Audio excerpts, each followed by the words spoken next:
Avesnes, nous sommes en présence d'eau continentale, des eaux récentes qui viennent de l'évaporation de l'eau sur les mers, c'est-à-dire la mer Méditerranée principalement, et puis un petit peu aussi l'Atlantique, puisque suivant la direction des vents, il peut y avoir des pluies d'origine atlantique qui tombent sur les massifs rocheux autour d'Avesnes.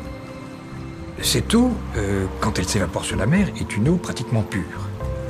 Mais quand elle retombe en pluie, elle se mélange avec des embruns, c'est-à-dire des toutes petites particules d'eau marine qui, elles, ne sont pas évaporées et qui contiennent donc des sels minéraux, en principe, principalement du chlorure de sodium, de calcium, du magnésium, etc.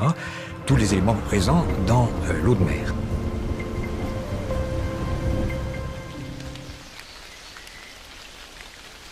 Une fois que l'eau a traversé le sol, qu'elle a dissous du gaz carbonique et qu'elle s'est donc acidifiée, elle arrive dans la roche. Dans le cas d'Avesnes, cette roche, c'est une dolomie, c'est-à-dire une roche calcaire riche en magnésium, qui est assez fissurée déjà, et d'ailleurs aussi un peu poreuse. L'eau a la capacité, parce qu'elle est acide, de réagir avec le calcaire et de dissoudre les carbonates et les minéraux associés.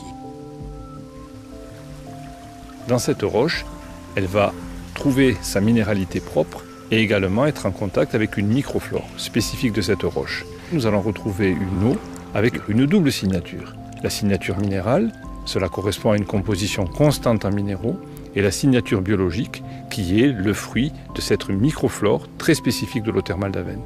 Donc c'est une double signature, la signature étant quelque chose qui est propre à un individu. Ici, c'est propre à l'eau thermale, et c'est pour ça que l'on peut dire qu'elle n'existe nulle part ailleurs. Alors à Avesnes, c'est encore une énigme.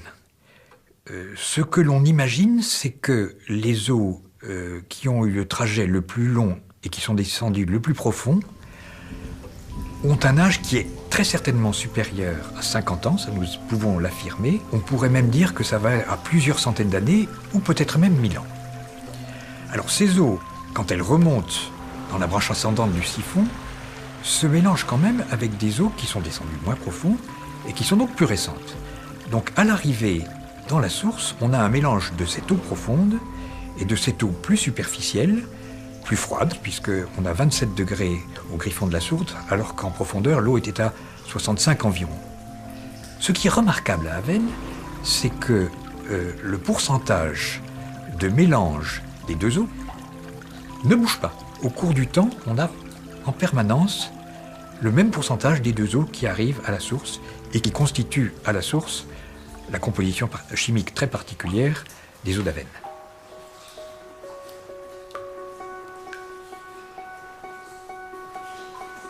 L'eau d'Avesnes arrive ici au terme de son long voyage souterrain. C'est à 160 mètres de profondeur qu'elle sera captée, pure et intacte.